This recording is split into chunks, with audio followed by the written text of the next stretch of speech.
Hey everybody, Sam Kavaris in the Nimnik Sports Update.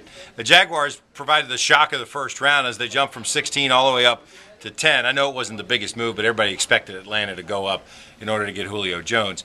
But the Jaguars pulled the unexpected. They tried to talk to the Cowboys with the 9th pick because they were afraid the Redskins wanted Blaine Gabbert at 10.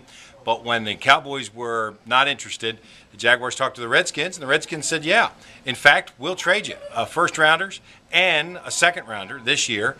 And the Jaguars go up and get Blaine Gabbert. He's the first-round quarterback pick by the Jaguars since Byron Leftwich, and the first quarterback pick, and the 5th overall in the history of the franchise. Gabbert's a big, tall, almost 6'5" guy, 240 pounds, very sturdy, pretty accurate, 63%. Decent speed, not great.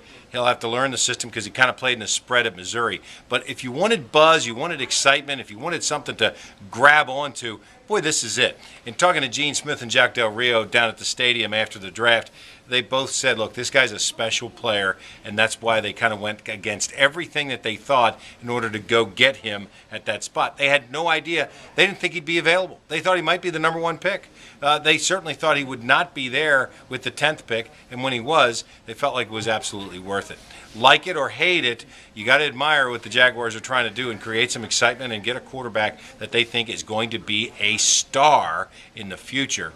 No second-round pick, and then a third-round pick on Friday, rounds 5, 6, 4, 5, 6, and 7. 5, 6, and 7 are Saturday, as the 7 rounds will be completed. As far as all the legal proceedings, who knows? I mean, they'll figure that out. But players can go down to the stadium, they can work out basically, and they can appear at charity functions for the teams.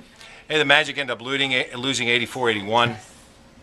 Reddick had a shot at the end to tie it, but it eliminates the Magic from the playoffs. And, you know, they were always one step behind this whole year.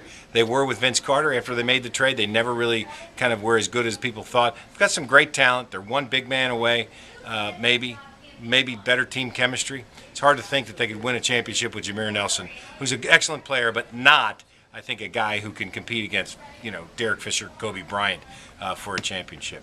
We'll see what happens coming up in the offseason for the Magic. Big day for the Jaguars, though. Could be the quarterback of the future. I'm Sam Kavaris, and that's the Nimnik Sports Update.